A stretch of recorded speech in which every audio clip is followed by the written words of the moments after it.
പ്രവാസികളുടെ ഏറെക്കാലത്തെ ഒരു ആവശ്യമല്ല, അവിടെ ഒരു സ്വപ്നം കൂടി കേരള സർക്കാർ യാഥാർത്ഥ്യമാക്കുകയാണ്. പ്രവാസികൾക്കായുള്ള നോർക്ക കെയർ ഇൻഷുറൻസ് പദ്ധതി നവംബർ 1 മുതൽ നിലവിൽ വരും.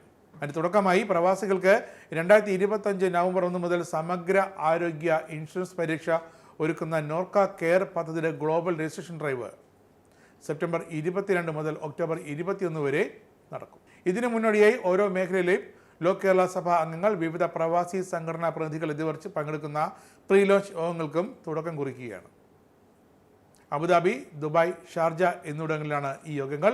അബുദാബി ബീച്ച് റൊണ്ടാന ഹോട്ടലിൽ ഓഗസ്റ്റ് 22 വെള്ളിയാഴ്ച വൈകിട്ട് 7:30-നും, ദുബായിൽ ഓഗസ്റ്റ് 24 ഞായറാഴ്ച രാവിലെ 10 മണിക്ക് ഗ്ലെൻഡേൽ സ്കൂളിലും, അന്നേ ദിവസം വൈകിട്ട് 6:30-ന് ഷാർജയിലെ ഇന്ത്യൻ അസോസിയേഷൻ ഹാളിലുമാണ് യോഗങ്ങൾ ചേരുക. ഏറെക്കാലമായി പ്രവാസി കേരളയുടെ പ്രധാന ആവശ്യങ്ങളൊന്നായിരുന്നു ഈ സമഗ്ര ആരോഗ്യ അപകട ഇൻഷുറൻസ് പരീക്ഷ.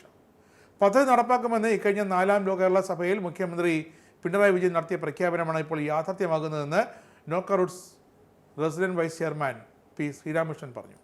നോർക്ക കെയർ പദ്ധതിയുടെ ഔദ്യോഗിക ലോഗോ പ്രകാശനവും ഓഗസ്റ്റ് 22 നടക്കുന്ന അബുദാബിയിലെ യോഗത്തിൽ നടക്കും.